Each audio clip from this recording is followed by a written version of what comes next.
Comment pourrais-je me détacher de ce que je n'ai pas encore vécu?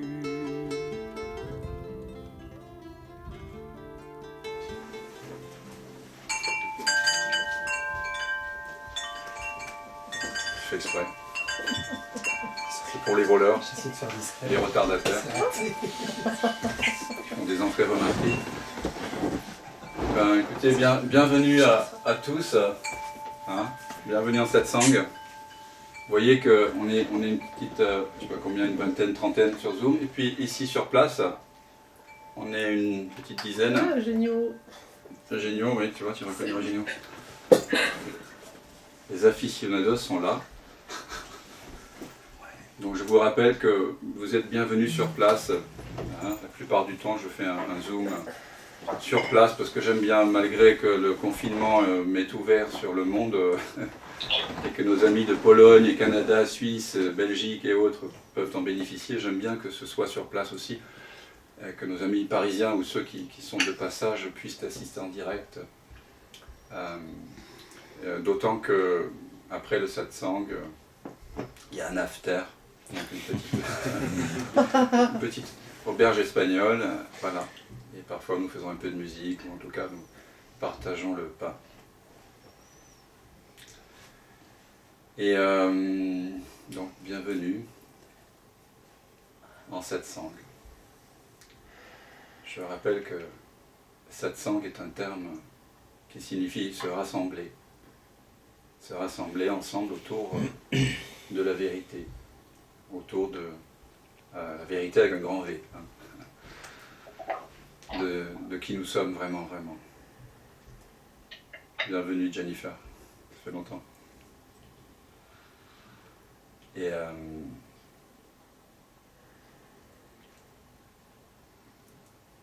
c'est toujours une joie pour moi que de partager ce retour à soi, à cette évidence, à ce que nous sommes réellement. Et aujourd'hui, j'avais envie de commencer par une petite pratique un peu iconoclaste, mais qui est très efficiente pour manipuler le manipulateur. Un petit jeu de révélation. Et donc vous allez devoir être un petit peu actif pour une fois.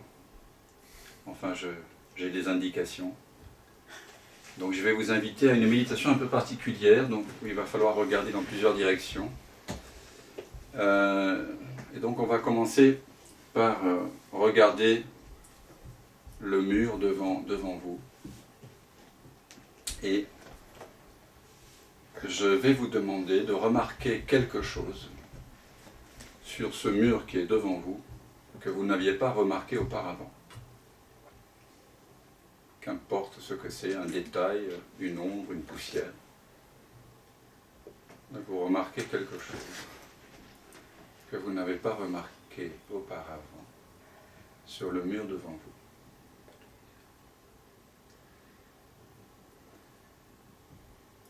vous. Ensuite, je vais vous demander de vous tourner vers le mur de droite ou vers votre droite et de remarquer quelque chose que vous n'aviez pas remarqué auparavant.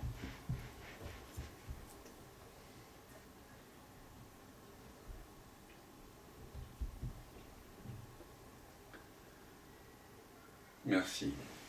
Maintenant, je vais vous demander de vous tourner vers le mur de gauche et de remarquer quelque chose que vous n'aviez pas remarqué auparavant.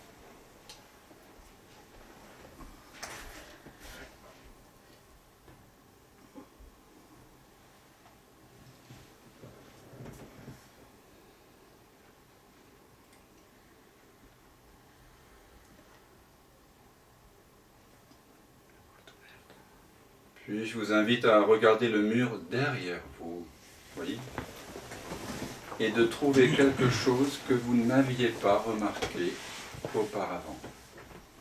Quand je dis le mur, c'est la perspective derrière. Si l'on considère que l'espace dans lequel le corps se trouve a 6 directions.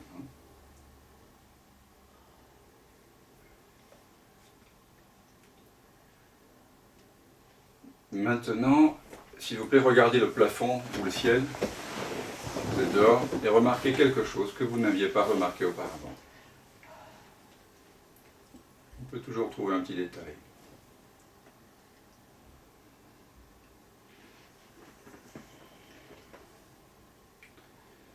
Puis je vous invite à regarder le sol et à remarquer quelque chose que vous n'aviez pas remarqué auparavant.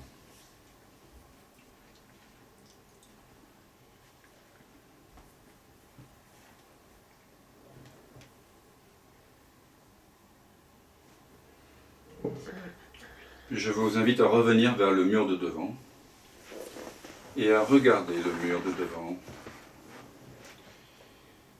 Et tout en regardant le mur de devant, je vous invite à prêter attention au mur sur votre droite. Donc les yeux ouverts, vous regardez le mur devant vous et en même temps, vous prêtez attention au mur de droite.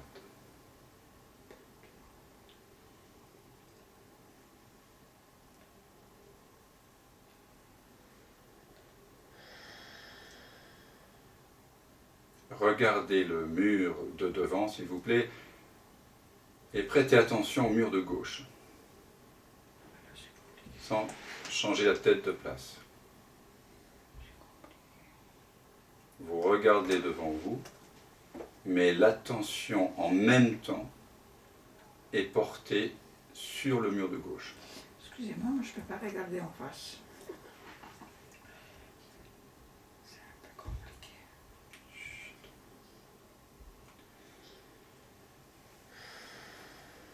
Vous regardez toujours le mur devant vous et vous prêtez attention au mur derrière vous.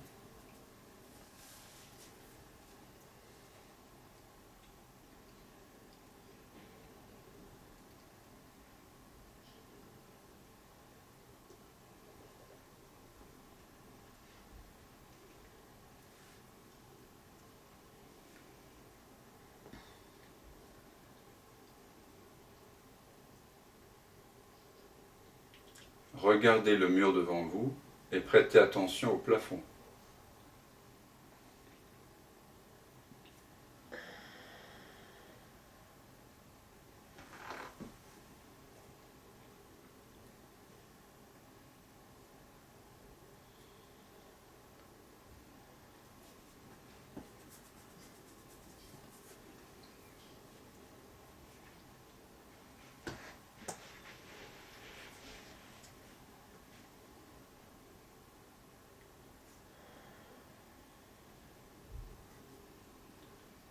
Et puis maintenant, regardez le mur devant vous et prêtez attention au sol.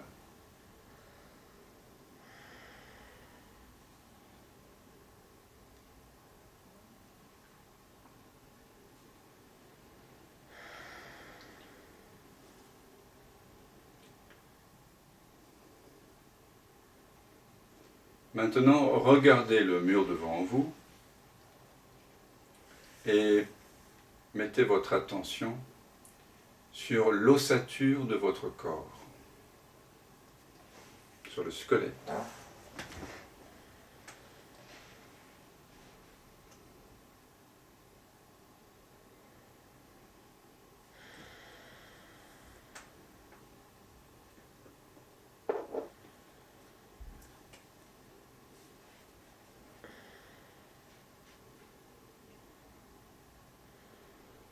Regardez le mur devant vous et mettez l'attention sur les tensions résiduelles éventuelles du corps, les nœuds, les lourdeurs, les contractures, les contractions.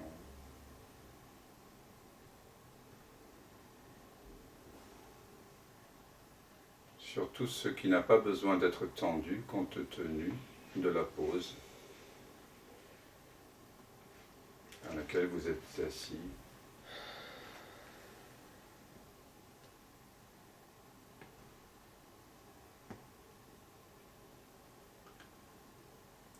Regardez devant vous et prenez conscience du flux incessant des pensées, de leur aspect transitoire, apparition, disparition.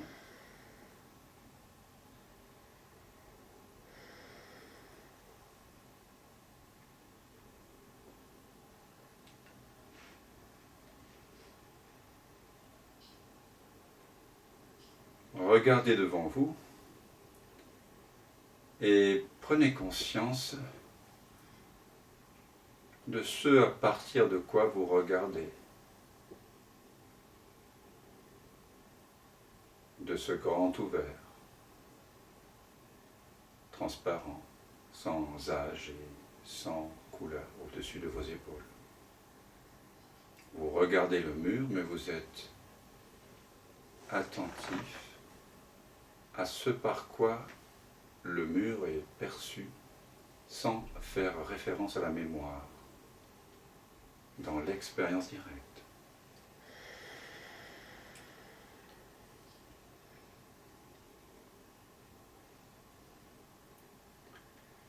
Maintenant, je vais vous inviter à faire quelque chose en 2 temps. D'abord, vous allez y penser et ensuite vous allez le réaliser. Je vais vous demander de penser à une direction dans laquelle vous aimeriez regarder. Pensez-y maintenant, trouvez cette direction sans le faire, dans laquelle vous voulez regarder.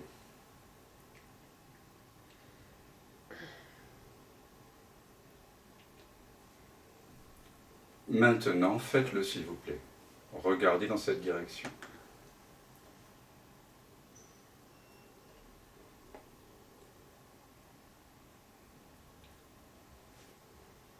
À partir de cette position dans laquelle vous êtes maintenant, pensez à une autre direction dans laquelle vous aimeriez regarder.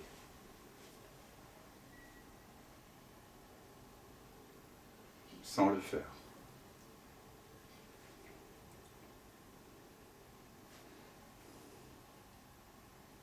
Puis maintenant, faites-le. Regardez dans cette direction à laquelle vous avez pensé.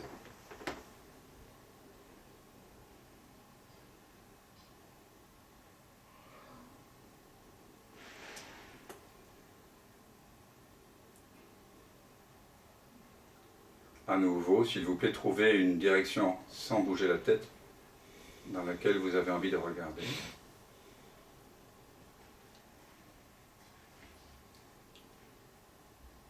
Puis maintenant, faites-le. Regardez dans cette direction.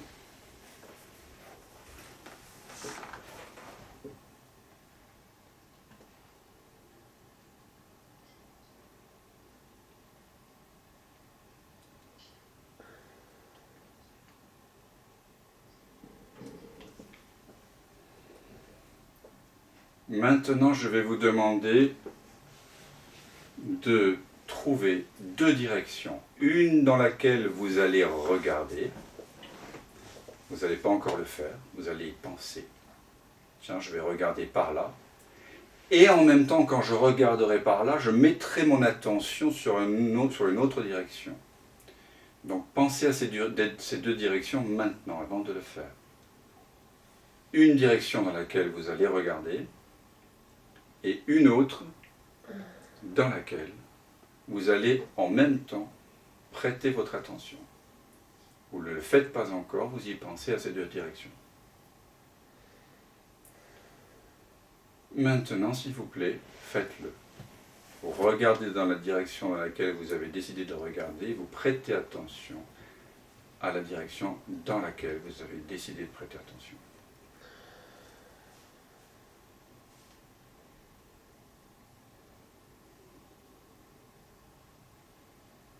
À partir de cette position sans bouger pour l'instant, pensez à 2 directions. Une dans laquelle vous allez maintenant, tout à l'heure, regarder, et concomitamment, une direction dans laquelle vous allez prêter attention.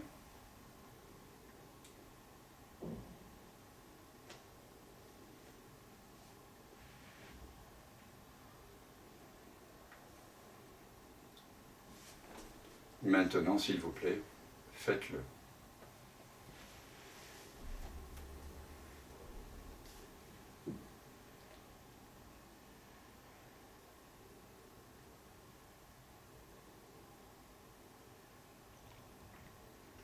À nouveau, choisissez 2 directions. Une dans laquelle vous allez regarder tout à l'heure, et une en même temps dans laquelle vous allez prêter attention. Et ce sera une autre direction, bien sûr.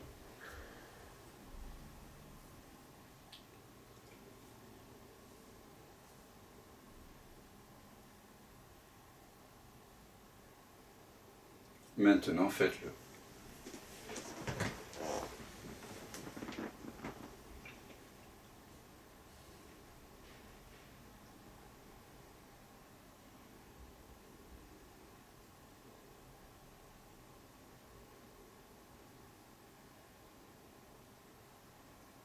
Maintenant, revenez vous asseoir sans contorsionner le dos dans le mur de devant, là où vous êtes bien. Et jusqu'à la fin de la pratique, maintenant, je vais vous demander de fermer les yeux. Je vais vous demander maintenant de prêter attention au mur de droite.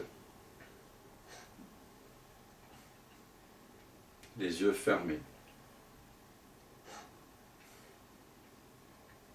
Puis prêtez attention au mur de gauche.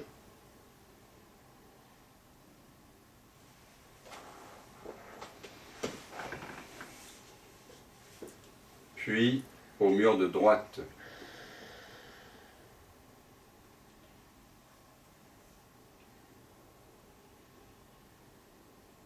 Puis au mur de gauche.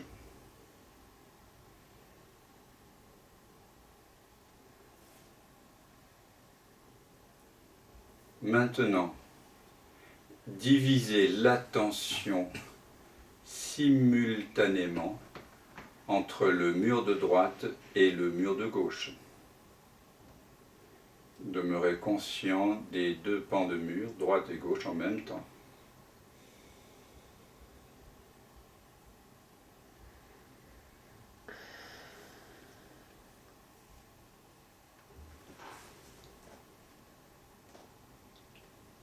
Maintenant, divisez votre attention entre le mur de droite, le mur de gauche et le mur de derrière, en même temps, simultanément.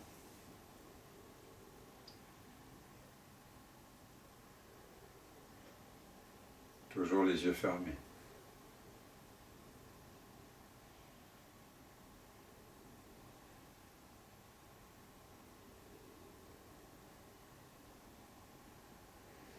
Divisez maintenant votre attention entre le mur de droite, le mur de gauche, le mur de derrière et le mur de devant, simultanément.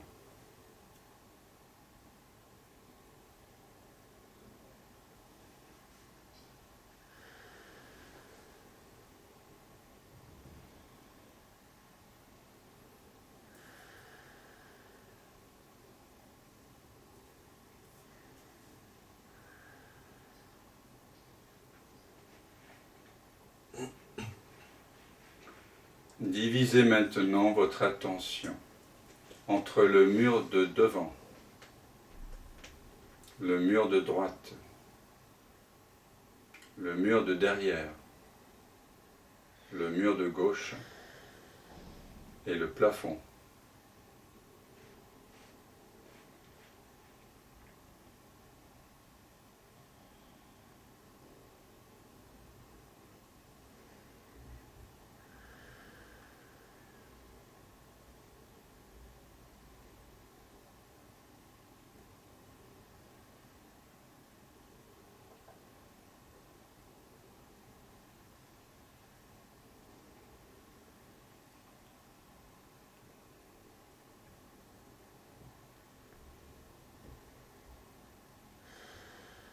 Maintenant, s'il vous plaît, divisez votre attention dans les 6 directions simultanément, entre le mur de devant, le mur de derrière, le mur de droite, le mur de gauche, le plafond et le sol.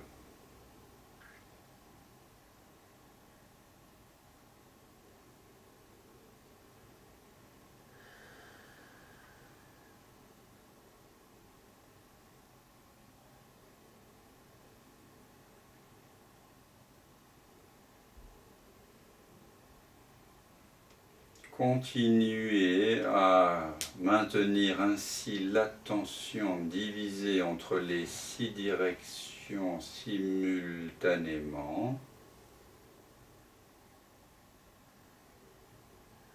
entre le mur de devant,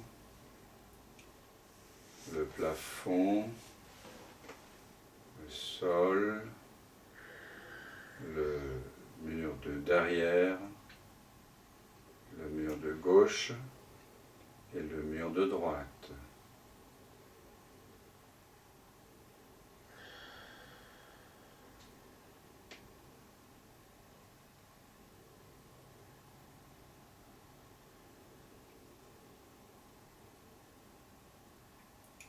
Tout en continuant à maintenir l'attention divisée entre les 6 directions simultanément, je vous invite à baisser le volume de l'effort que vous faites pour maintenir ainsi l'attention divisée entre les 6 murs simultanément.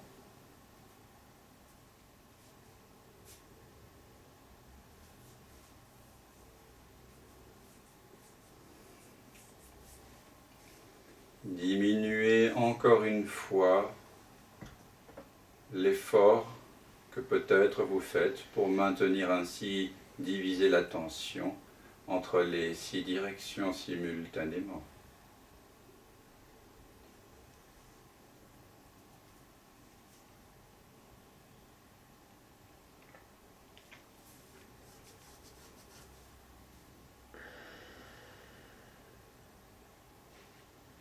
À nouveau, diminuez l'effort que vous faites pour maintenir ainsi l'attention divisée simultanément entre les 6 directions à la fois.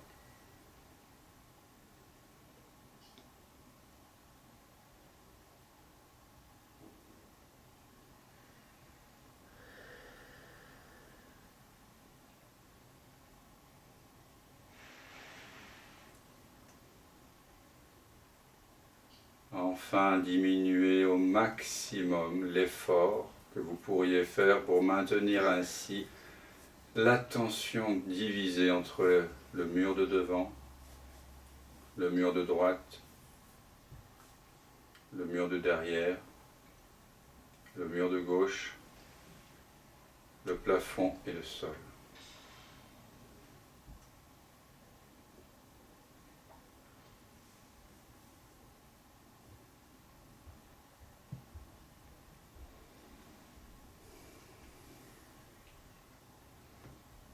Puis, je crois que vous pouvez réaliser, découvrir, ça veut dire cesser de couvrir, le fait qu'en réalité, la présence consciente que vous êtes est en réalité déjà étendue infiniment dans les 6 directions, sans qu'il soit nécessaire de faire le moindre effort pour qu'il en soit ainsi.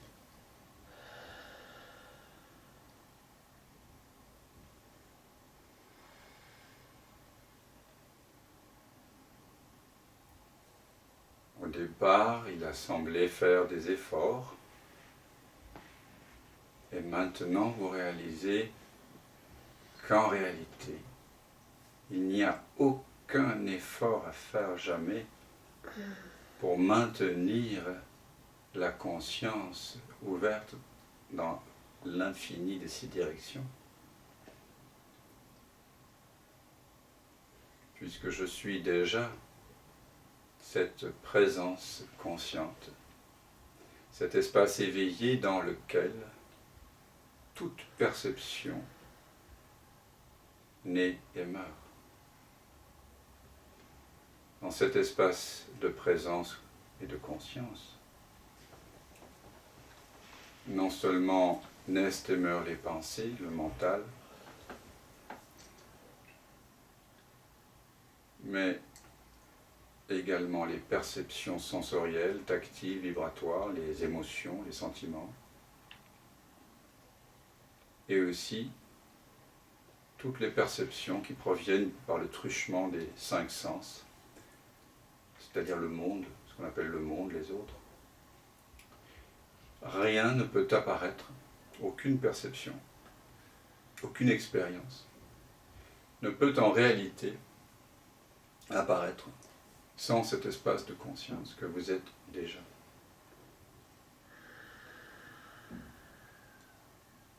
Et dont vous pouvez réaliser dans l'instant qu'il est déjà pleinement là, ouvert dans les 6 directions dans l'infini.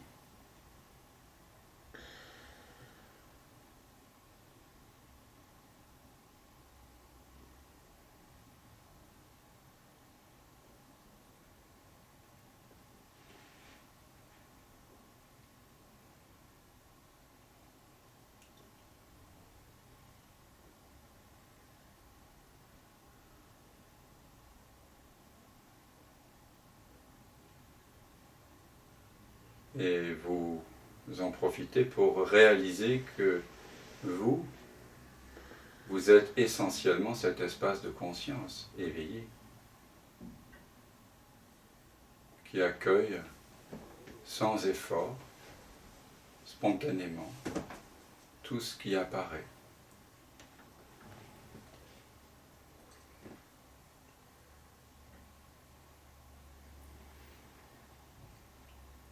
Vous découvrez que vous ne pouvez pas être quelque chose qui apparaît et disparaît, puisque essentiellement, ce que vous êtes précède l'apparition des pensées, des sensations, des perceptions, demeure là pendant leur déploiement, et est toujours là lorsque les pensées, les perceptions, les sensations se sont résorbées dans la présence que vous êtes. Ainsi vous voyez apparaître et disparaître l'univers, le temps, le monde, les pensées, le corps. Et vous réalisez que vous n'êtes rien de perceptible, ni rien de concevable.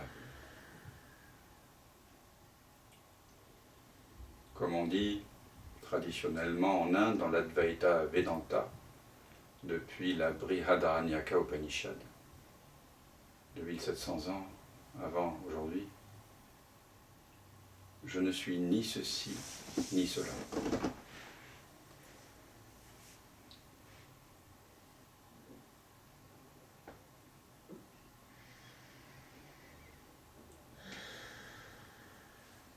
Ainsi, vous découvrez que quelle que soit l'expérience, quelle que soit la perception, la pensée, l'émotion, la sensation, vous, espace éveillé de conscience et de présence, vous n'êtes pas affecté, changé, amélioré ou amoindri par ce qui apparaît et disparaît en vous. Vous êtes comme un écran sur lequel se déroule le film de la vie.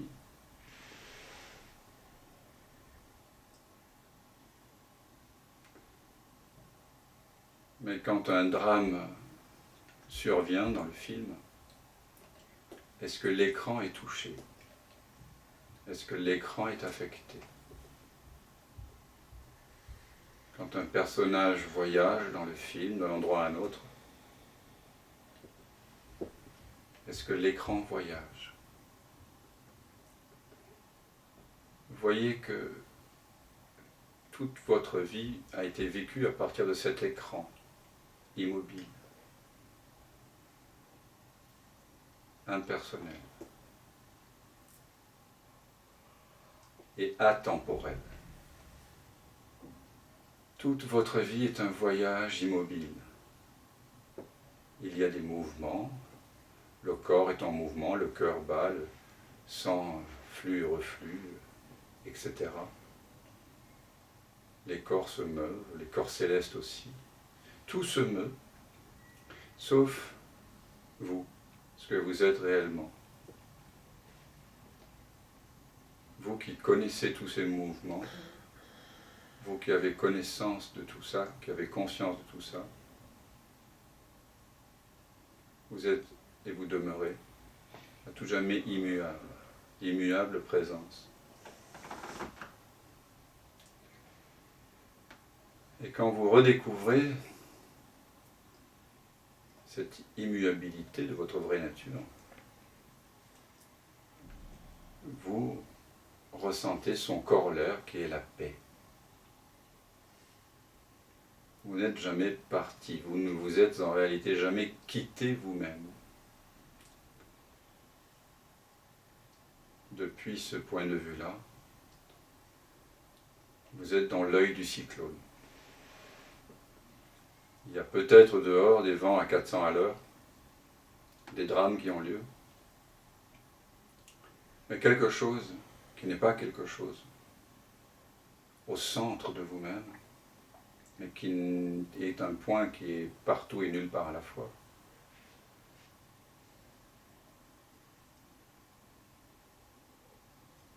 Quelque chose n'est pas touché, voit.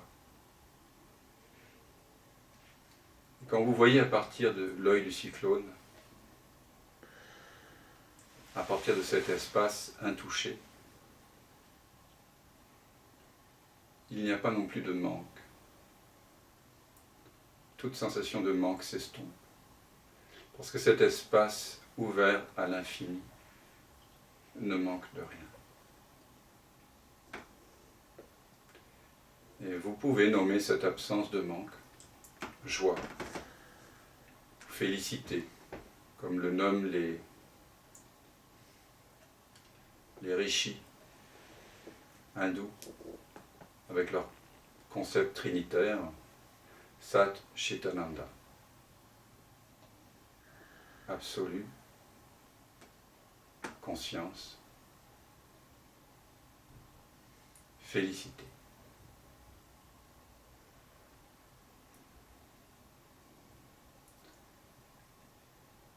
Quand la conscience coïncide avec elle-même, elle coïncide avec l'absolu.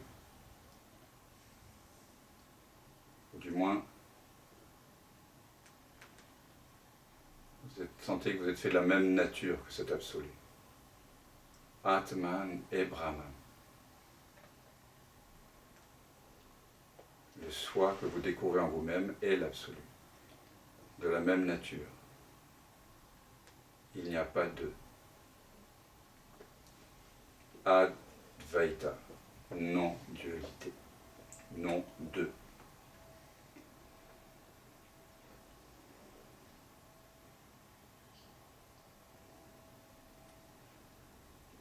Cette paix et cette félicité sont inhérentes à notre vraie nature à tous. En redécouvrant votre vraie nature, vous ne devenez pas quelqu'un de spécial. Ce serait vous couper davantage de la vie des autres. Au contraire, vous vous sentez relié à ce qui avait toujours été là. Et vous pressentez que toute forme, toute chose, toute expérience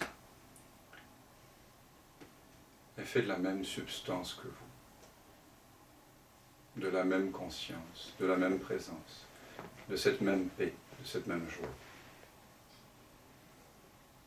Bien sûr, ça se décline dans des harmoniques plus ou moins éloignées de la source. C'est pour ça qu'on peut avoir de façon très éloignée, en harmonique, des actions ou des gestes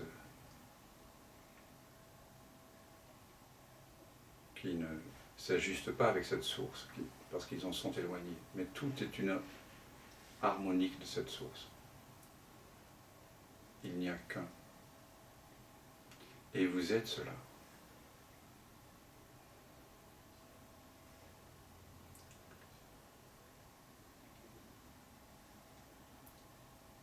Vous pouvez également réaliser qu'il n'y a pas de séparation dans l'expérience directe, si vous ne faites pas référence à la mémoire et au savoir de seconde main, entre cette présence que vous redécouvrez, cette présence ouverte à l'infini dans toutes les directions, et tout ce qui apparaît en elle. Trouvez dans l'instant une distance entre cette présence et les sensations du corps. En cherchant bien, vous ne trouverez rien. Et dans cet échec, vous sentirez une grande intimité. Cherchez une distance entre cette présence et les pensées. En ne la trouvant pas, vous éprouverez paix, joie et intimité.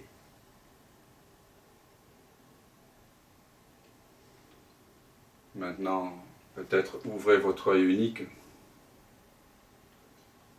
et découvrez que la présence peut aussi accueillir les couleurs et les formes,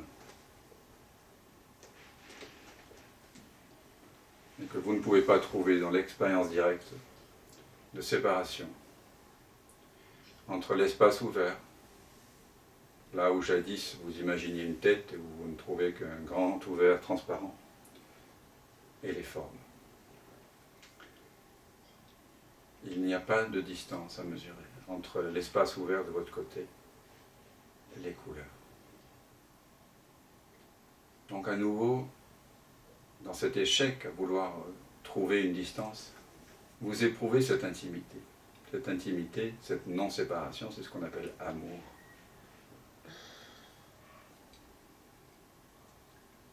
Voilà les trois grandes qualités de... Même si Brahman essentiellement est ni ceci ni cela, nous pouvons dire que dans notre expérience, il y a de la paix, il y a de la joie, il y a de l'amour, et aussi liberté, totale liberté. Ça, c'est ce que vous êtes vraiment. Et il y a ici nul refus de l'individualité, de l'individuation, du visage qui apparaît dans le miroir, puisque tout est accueilli à 0 centimètre. Mais vivre à partir de ce que vous êtes vraiment va permettre à cette individualité de s'effleurir, de s'épanouir de la façon la plus efficiente en relation avec l'environnement.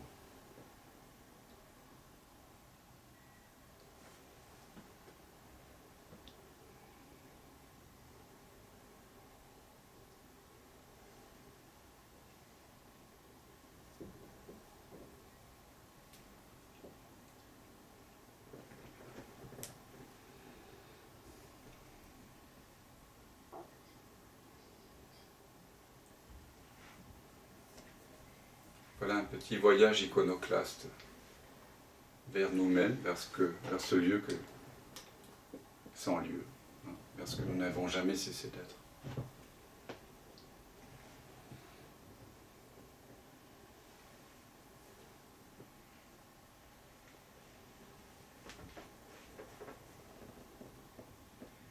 Vous voyez que paradoxalement, nous pouvons révéler ce que nous sommes en épuisant le mental, en épuisant l'attention. C'est un peu ce que nous avons fait ensemble. Beaucoup de maîtres ont parlé de ça, notamment Jean Klein par exemple. Et cette pratique est à même d'épuiser le mental. Parce qu'évidemment, il est impossible de maintenir l'attention divisée entre 6 directions simultanément. Et c'est dans cet échec qu'à un moment donné, l'attention lâche prise.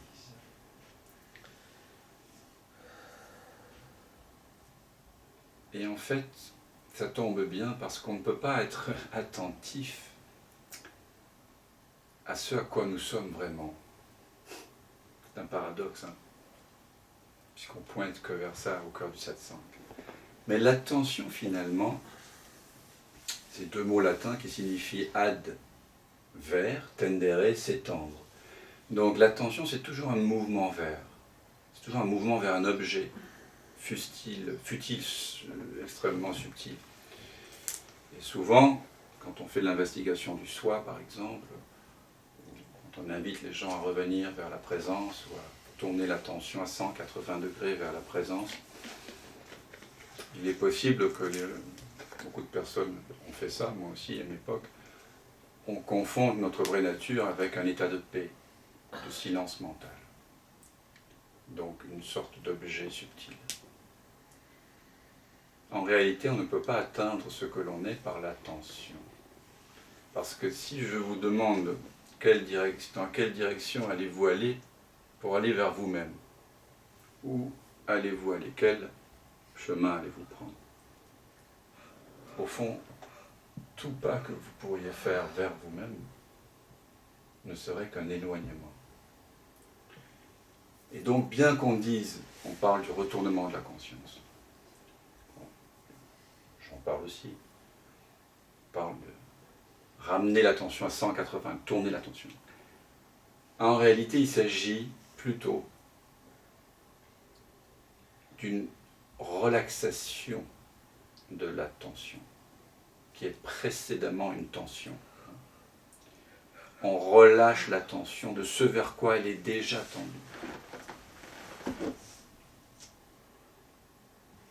Et c'est pour ça qu'on dit qu'il n'y a rien à faire pour découvrir qui nous sommes. Parce que ce n'est pas un mouvement d'attention qui va nous permettre de trouver qui nous sommes. Voyez, il n'y a pas de direction. Il y a nulle direction.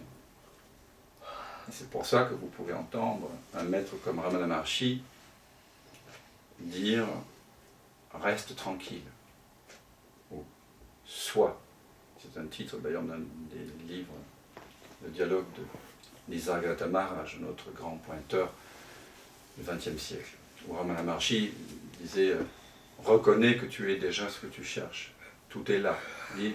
Ce genre d'enseignement cataphatique, c'est-à-dire affirmatif,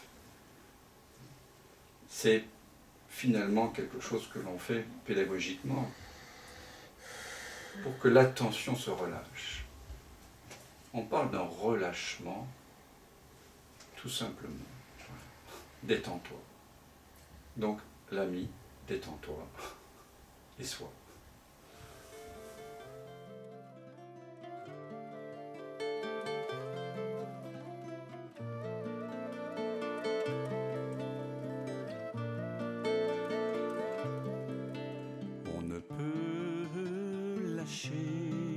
Que ce que l'on a tenu, mais comment pourrais-je me détacher de ce que je n'ai pas encore vécu?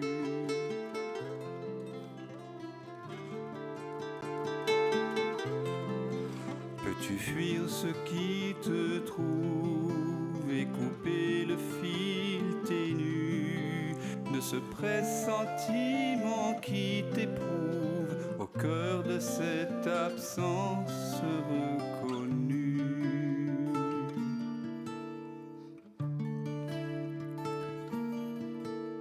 Ce qui s'obstine pendant le sommeil, ce que tu sens juste après le réveil, car de la fleur des dérives à la saveur d'autres rives, à la candeur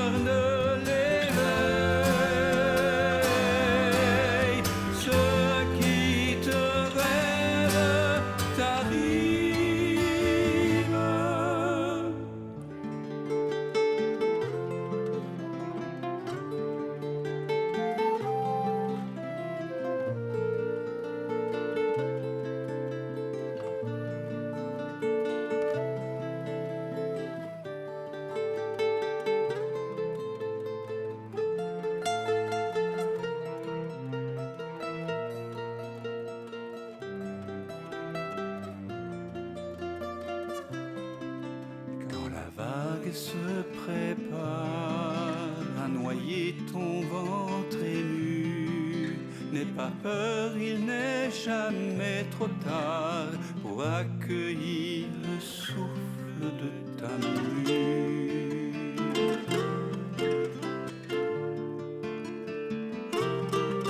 Le passé n'existe pas quand le cœur est mis à nu. En quittant le vu pour vraiment voir, tu cueilles en toi ce monde entreaperçu.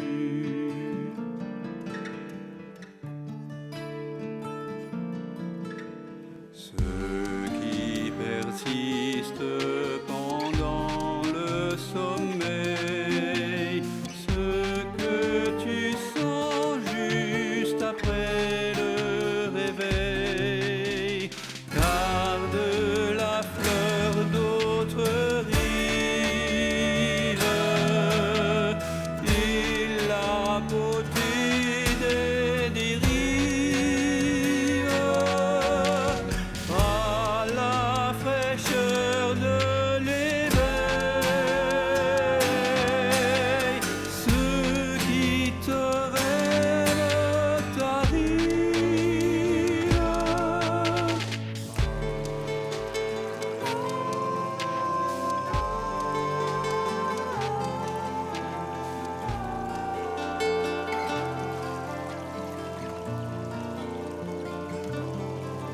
On ne peut lâcher que ce que l'on a tenu.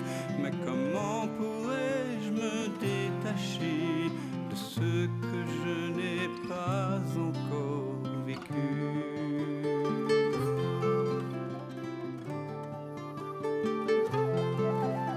Pour renouer avec ce fil ténu qui nous relie, cet inconnu, ce lien subtil, ce fil de vie jamais